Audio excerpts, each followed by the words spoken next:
नमस्कार दोस्तों। आज की कहानी आपको यह सिखाती है कि इग्नोर किसको करना है। तो चलिए दोस्तों, शुरू करते हैं आज की कहानी।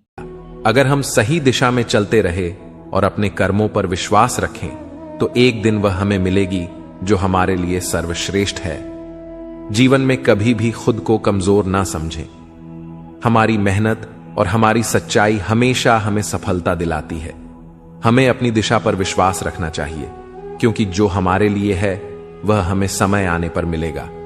दोस्तों, समय और परिस्थिति केवल एक माध्यम होते हैं जो हमें सही दिशा दिखाते हैं। हमारा काम केवल कर्म करना है, बाकी चीजें अपने आप सुलझ जाती हैं। जब किसी चीज का समय नहीं आता तो हमें बहुत मेहनत करने के बावजूद वह हासिल नहीं होती। लेकिन यही जीवन का सत्य है कि जो चीज हमें जीवन में चाहिए होती है वह अंततः उसी समय और उसी तरीके से हमारे पास आती है जैसा हमारे भाग्य में होता है। कभी भी हार ना माने, क्योंकि जो हमारा है वह हमें जरूर मिलेगा। श्री कृष्ण कहते हैं, जो तुम्हारे भाग्य में है वह किसी भी हाल में तुम्हारे पास आएगा, बस तुम्हें इसे पाने के लिए सही रास्ता अपनाना है। इसका मतलब यह है कि जब हम ईमानदारी से मेहनत करते हैं तो हमारे लिए जो सही है वह अवश्य मिलेगा।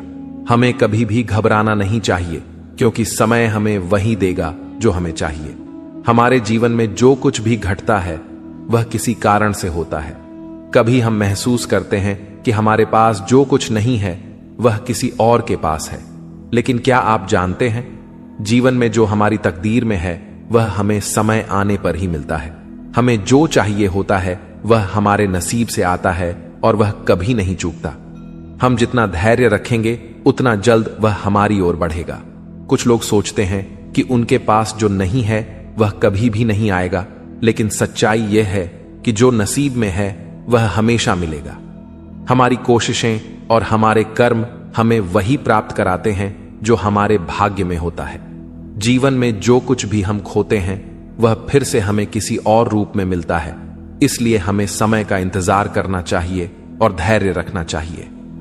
श्री कृष्ण कहते हैं, मनुष्य के भाग्य का निर्धारण उसके कर्मों से होता है।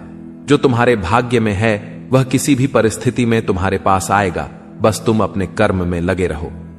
जब हम अपनी पूरी मेहनत और विश्वास के साथ काम करते हैं तो भाग्य हमें वैसे ही पुरस्कृत करता है जैसे हमें चाहिए। जीवन में कभी भी किसी चीज के खत्म होने पर दुखी होना सही नहीं है। हमें यह समझना चाहिए कि जो हमारे लिए लिखा है वह समय आने पर हमें मिलेगा।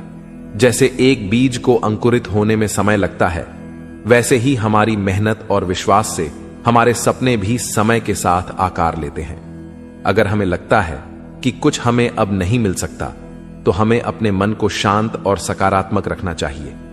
समय के साथ हमारी मेहनत हमें वही देता है जो हमारे भाग्य में होता है। कुछ चीजें हमें जल्दी नहीं मिलती, लेकिन वे हमें उसी समय मिलती हैं जब हम उनसे सबसे ज्यादा डिजर्विंग होते हैं। हर व्यक्ति का नसीब अलग होता है और सबकी यात्रा भी अलग होती है। कभी हमें लगता है कि दूसरे लोग अधिक खुश हैं या सफल हैं, लेकिन हमें यह समझना चाहिए कि हमारे लिए जो सही है वही हमें मिलेगा।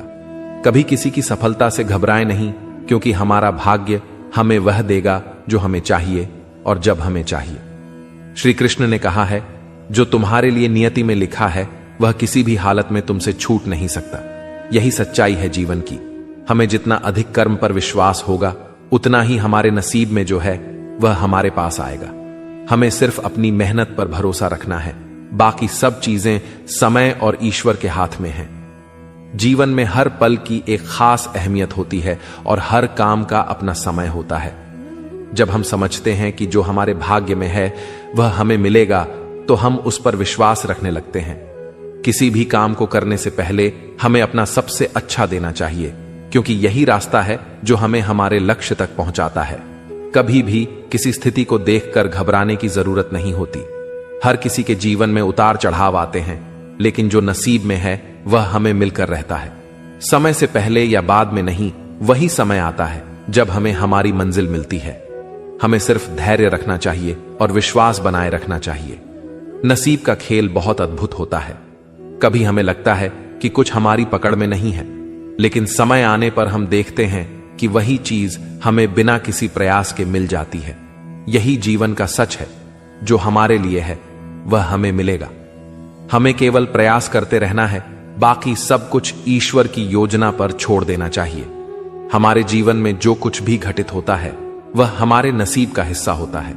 हर चीज का एक विशेष समय होता है और यही जीवन का खेल है। हमें कभी भी किसी चीज को जल्दी पाने की उम्मीद नहीं करनी चाहिए, क्योंकि जो हमारे लिए लिखा है वही हमें मिलेगा। हर व्यक्ति की जिंदगी में एक समय ऐसा आता है जब उसे लगता है कि वह सब कुछ खो चुका है, लेकिन उसे यह समझना चाहिए कि जो कुछ भी हम खोते हैं वह कभी न कभी और किसी रूप में वापस आता है।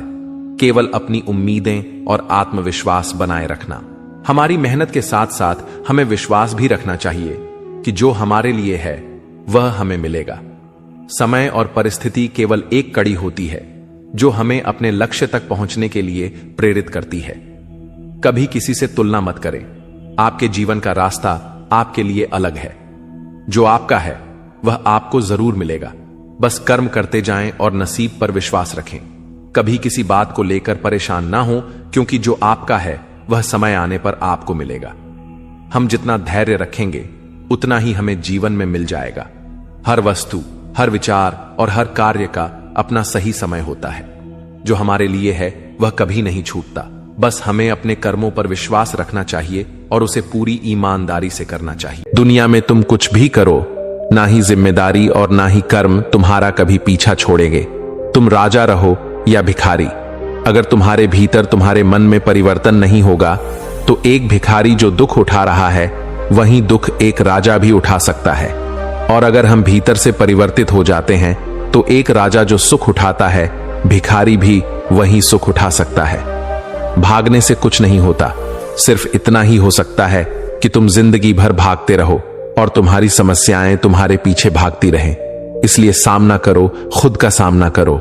जिसने खुद का सामना किया उसने खुद को पा लिया, खुद को जीत लिया। गुरु की बात सुनकर राजा को बात समझ आई और उसने कहा, आप सत्य कहते हैं। इतना भागते हुए भी मैंने कभी अपने आप को मुक्त महसूस नहीं किया। हमेशा लगता था कि अब पूरा पर रहा अधूरा ही। गुरु ने जब देखा कि राजा को अपनी गलती का एहसास हो गया है, तब गुरु ने राजा को उसका राज्य लौटा दिया और गुरु अपनी साधना में, अपनी यात्रा में वापस चले गए। अपने सांसारिक जीवन में या किसी भी जीवन में कभी भी बिना मकसद के अपनी जिम्मेदारियों से मत भागना, वरना समय कभी लौट कर नहीं आता। जो समय आप अभी भागने में गुजार देते हैं, उस समय को आप अपने आप को बनाने में भी निकाल सकते हैं। दोस्तों, एक राज्य का राजा बड़ा परेशान था। उसके ऊपर बहुत सारी जिम्मेदारियां थीं। अपनी जिम्मेदारी के कारण वह दुखी रहता। उसके जीवन में एक पल का सुख नहीं था। वह अपने जीवन में बस सुख चाहता था। वह बेकार की झंझट में नहीं पड़ना चाहता था। वह चाहता था कि बिना किसी परेशानी के सब कुछ सही चलता रहे। एक दिन उसके राज्य में गुरु पधारे और गुरु के प्रवचन सुनने के लिए लोगों की भीड़ लगी रहती। तब राजा स्वयं गुरु के पास पहुंचा और कहा, गुरुदेव, क्या आप मेरी एक समस्या का समाधान कर सकते हैं? मैं दबा हुआ हूं इस राजपाट में। मेरे ऊपर बहुत सारी जिम्मेदारियां हैं। गुरु ने कहा, यह तो समस्या पर निर्भर करता है, पहले अपनी समस्या तो बताएं। राजा ने कहा, मैं खुलकर जीना चाहता हूं, इस कारण मेरे जीवन में सुख नहीं है। अगर यह सब ना होता तो मैं कितना खुश होता, कितना सुखी होता। मुझे कोई ऐसा मार्ग बताएं कि मैं इन सब झंझट से मुक्त हो सकूं। गुरु मुस्कुराए और कहा, यह तो बहुत आसान है। इसका एक ही उपाय है और ज्यादातर लोग इसी उपाय को अपनाते हैं। आप भी अपना लीजिए। राजा ने कहा, गुरुदेव जल्दी बताएं क्या उपाय है। गुरु ने कहा, तुम अपना राजपाट मुझे देकर अपनी जिम्मेदारियों से मुक्त हो जाओ और चले जाओ यहां से अपना सुखी जीवन जीने के लिए। तुम आजाद हो जाओ। राजा ने कहा, पर गुरुदेव, मेरी जिम्मेदारियों को जब मुझ जैसा राजा नहीं संभाल पा रहा, तब आप उन जिम्मेदारियों को कैसे निभाएंगे? आपका जीवन भी दुख से भर जाएगा। गुरु ने कहा, कोई बात नहीं, हम दुख उठा लेंगे। राजा अपने राज्य को गुरु को देने के लिए तैयार हो गया। उसने दरबार में सबके समक्ष गुरु का राज्य अभिषेक किया और खुद वह राज्य छोड़कर कहीं चला गया।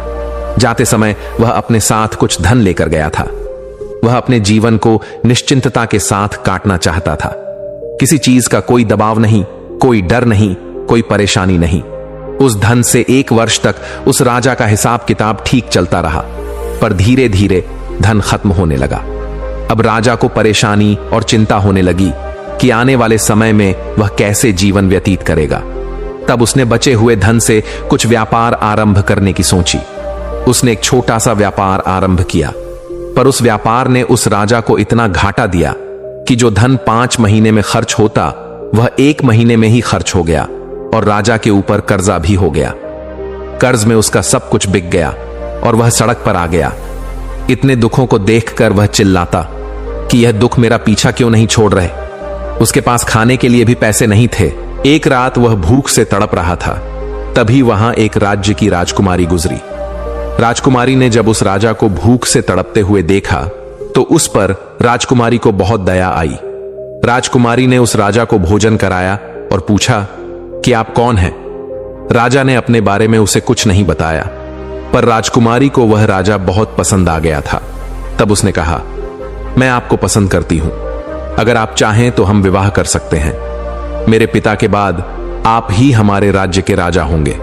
राजा को लगा कि यह अपना जीवन सुधारने का एक बहुत अच्छा अवसर है। इसके बाद जीवन बहुत आराम से गुजरेगा। तो राजा ने हां कर दी। दोनों का विवाह हो गया। राजकुमारी के पिता ने एक दिन राजा को बुलाया और कहा, हमने आसपास के सभी बड़े राज्यों को जीतने का मन बनाया है और हम चाहते हैं कि आप हमारी सेना के सेनापति बनकर कार्यभार संभालें और यह सभी राज्य जीतकर हमें तोहफे में दें। यह सुनते ही राजा परेशान हो गया। अच्छा खासा बिना मेहनत के बिना कुछ करे ही जीवन चल रहा था, लेकिन राजा ना नहीं कर सकता था और ना ही वहां से भाग सकता था। पर एक रात राजा को मौका मिल गया और वह युद्ध शुरू होने से 2 दिन पहले ही रात को महल से निकल गया।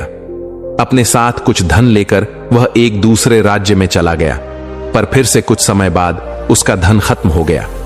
अब उस पर खुद को पालने की जिम्मेदारी आ गई थी। तब एक दिन ऐसा भी आया जब उस राजा ने मजदूरी की। मजदूरी करते समय उसे अपने राज्य की याद आई कि किस तरह वह अपने राज्य में किस शान के साथ रहता था, कितनी धन दौलत, कितने महल, कितने लोग भाग उसके चारों ओर घूमते रहते थे। पहली बार वह मजदूर का जीवन जी रहा था। तब उसने सोचा कि अपने राज्य वापस जाता हूं, गुरुदेव से विनती करूंगा कि वह मुझे मेरा राज्य वापस लौटा दे। वह वापस अपने राज्य लौटा। उसने देखा कि राज्य में चारों ओर खुशहाली है। राज्य में नए नए निर्माण कार्य चल रहे हैं और सब अपने नए राजा की तारीफ कर रहे हैं। राज्य की सीमा पर एक शक्तिशाली सेना खड़ी है जो हमेशा अपने राज्य को बाहरी आक्रमणों से बचाती रहती है। यह सब देखकर वह सीधे गुरु के पास पहुंचा और कहा, गुरुदेव, इस दुनिया में ना मुझे यहां पर सुख मिल रहा था, ना मुझे यहां से भागकर सुख मिला। ऐसा क्यों हुआ गुरुदेव? गुरु ने कहा, सुख और दुख तुम्हारे भीतर होते हैं। यह जगह बदलने से नहीं बदलते, क्योंकि यह हमेशा तुम्हारे साथ ही चलते हैं।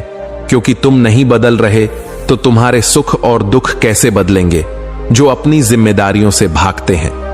जिम्मेदारियां हमेशा उनके पीछे भागती हैं, उनसे वह कभी भी पीछा नहीं छुड़ा सकते। लेकिन जो जिम्मेदारियों को निभाते हैं, समझते हैं, जिम्मेदारियां उनकी शक्ति बन जाती हैं और तब उन्हें कहीं भागना नहीं पड़ता।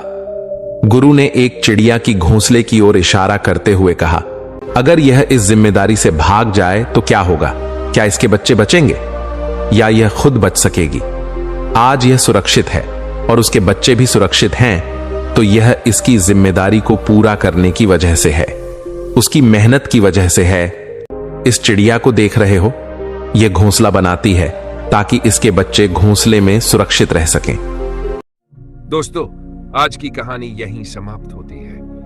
अगर आपको यह वीडियो पसंद आया हो तो इसे लाइक करें, शेयर करें और हमारे चैनल SRG स्टोरी को सब्सक्राइब जरूर करें। आपकी प्रेरणा हमें और बेहतर कहानियां लाने का हौसला देती है। अपनी राय नीचे कमेंट में जरूर बताएं और बेल आइकन दबाना न भूलें ताकि हमारी अगली कहानी का नोटिफिकेशन आपको सबसे पहले मिले। धन्यवाद और फिर मिलते हैं एक नई कहानी के साथ।